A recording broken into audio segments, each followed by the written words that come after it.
제 아들은 초등학교 때 일체 학원에 다니지 않았지만 초등 시절 공부를 잘했고 고1인 지금도 잘하는 편입니다. 제가 이 방법을 썼기 때문입니다. 안녕하세요. 반갑습니다. 초등교사 해피 이선생입니다. 오늘은 학원 보내지 않고 아이 공부 잘하게 만드는 방법이라는 주제로 이야기해 보려고 합니다. 이 방법은 제 아들이 초4 때부터 초6 때까지 3년간 실제로 시켰던 방법입니다. 그 효과가 탁월했고 아주 잘했다고 생각합니다. 과연 그 방법은 무엇인지 지금부터 자세하게 이야기해 보겠습니다. 출발! 학원 보내지 않고 아이 공부 잘하게 만드는 방법. 그 비결은 바로 주말마다 아이의 교과서를 확인하는 것입니다. 구체적으로 설명해 보겠습니다.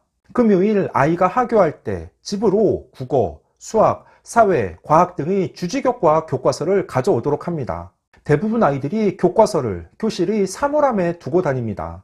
예전처럼 책가방에 교과서를 가지고 다니는 아이들은 거의 없습니다. 본인의 교과서이기 때문에 얼마든지 집으로 가져와도 괜찮습니다. 미리 아이에게 이야기하여 금요일 하교할 때 주지교과 교과서를 집으로 가져오도록 해서 주말 시간 여유가 있을 때 하나씩 확인해 봅니다. 저는 초등 공부의 기본은 교과서를 기반으로 하는 학교 수업이라고 생각합니다. 아이들이 학교 수업만 집중하며 잘 듣고 참여해도 초등 공부는 잘할 수 있습니다. 하지만 실제 학교 현장에서 아이들을 보면 수업 시간 그렇게 장난치고 집중하지 못하는 아이들이 많습니다. 이건 특정 지역이나 학년과는 상관없는 공통된 현상입니다. 특히 해를 거듭할수록 수업 시간 집중하지 못하는 아이들이 늘어나는 추세입니다. 그래서 저는 3분의 1 법칙이라고 이야기합니다. 수업 시간 집중하며 잘 참여하는 아이들이 3분의 1이고 다른 3분의 1은 아예 장난치고 딴짓을 합니다. 나머지 3분의 1은 눈은 선생님을 보고 있지만 교과서에 그림을 그리고 낙서하며 딴 생각을 하고 있습니다. 그러다가 교사가 책을 읽거나 문제의 답을 해보도록 시키면 네? 뭐라고요? 라고 되묻습니다. 사실 저도 초등교사가 되기 전까지는 초등학생들이 수업 태도 문제가 이렇게 심각한지 인식하지 못했습니다. 하지만 초등교사가 되고 아이들이 수업 시간 모습을 실제로 보니 문제의 심각성을 깨닫게 되었습니다. 그래서 제 아들이 학교 수업 시간 모습이 어떨지 궁금했고 학교 수업의 가장 기본인 교과서를 확인하게 된 것입니다. 요즘 자녀들이 초등 교과서를 직접 본 적이 있으신가요? 예전 저희가 국민학교 다닐 때 사용하던 교과서와는 완전 다릅니다. 요즘 교과서는 분량이 많지 않고 내용 구성도 빈 공간이 많습니다. 아이들이 생각해서 직접 써야 하는 부분이 많은 것입니다. 수업에 집중하며 빈 공간에 본인의 생각이나 느낌을 써야 하는데 많은 아이들은 그림을 그리거나 낙서를 하는 공간으로 활용하는 현실입니다. 5학년 2학기 교과서를 기준으로 국어는 155쪽, 수학 163쪽, 사회 175쪽, 과학 교과서는 122쪽으로 두껍지 않습니다. 그러니 아이들이 일주일에 하루 교과서를 집으로 가져온다고 해서 그렇게 무겁거나 부담되지 않습니다. 최고! 자녀가 교과서를 집으로 가져왔으면 일주일 동안의 진도를 묻고 아이의 교과서 상태를 확인합니다. 교과서에 필기를 했는지, 제시된 문제들은 제대로 풀었는지, 혹시 낙서의 흔적은 없는지 살펴봅니다. 그리고 교과서 문제 중 몇 가지를 물어봅니다. 예를 들어 국어는 교과서 제시문의 내용을 기억하고 있는지, 제시문에 딸린 질문들에 대답을 할 수 있는지 묻습니다.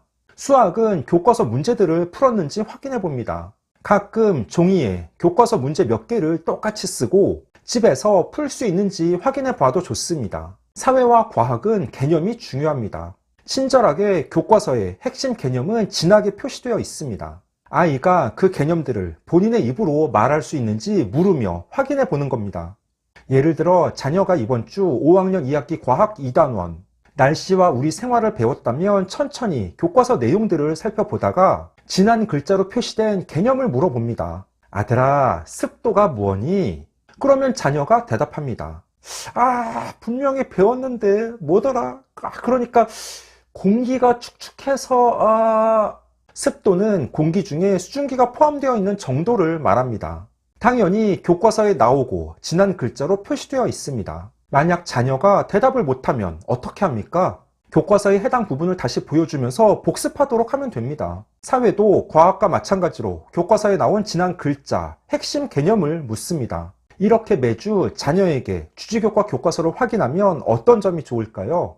아이가 매주 부모님이 내 교과서를 확인하시는구나 라고 인식하여 수업에 집중하게 됩니다. 사실 초등에서는 이게 가장 중요합니다.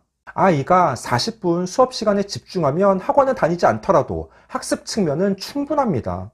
부모가 매주 교과서를 확인하면 복습의 효과가 생기고 자녀는 수업에 더욱 집중하게 됩니다.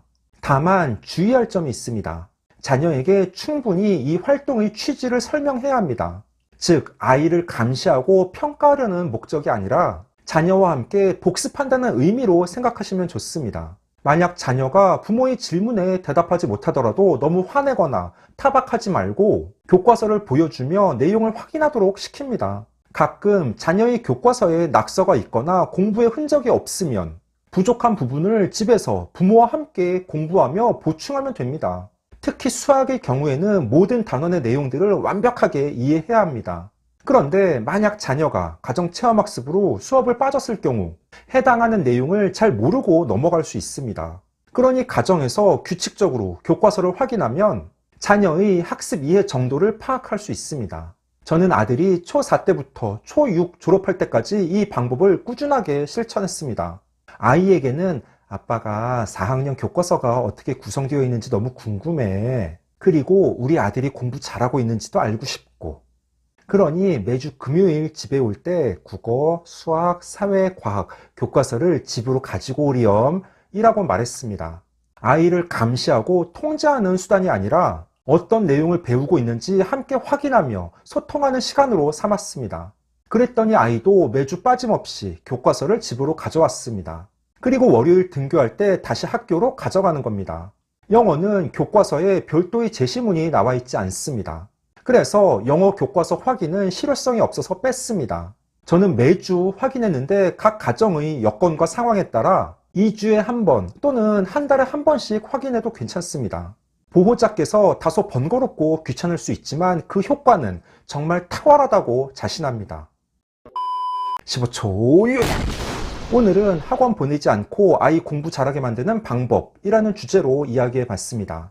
그 방법은 바로 금요일 하교할 때 자녀의 주지교과 교과서, 즉 국어, 수학, 사회, 과학 교과서를 집으로 가져오도록 해서 확인하는 겁니다. 교과서를 확인하면 자녀의 학습 수준, 수업 태도 등을 함께 파악할 수 있습니다. 강력 추천하는 방법이니 각 가정에서 적절하게 활용해 보시기 바랍니다. 오늘 준비한 내용은 여기까지입니다. 앞으로도 보다 더 유익하고 재미있는 영상을 가지고 꾸준하게 계속 찾아뵙도록 하겠습니다. 이상 초등교사 해피 이선생이었습니다. 안녕.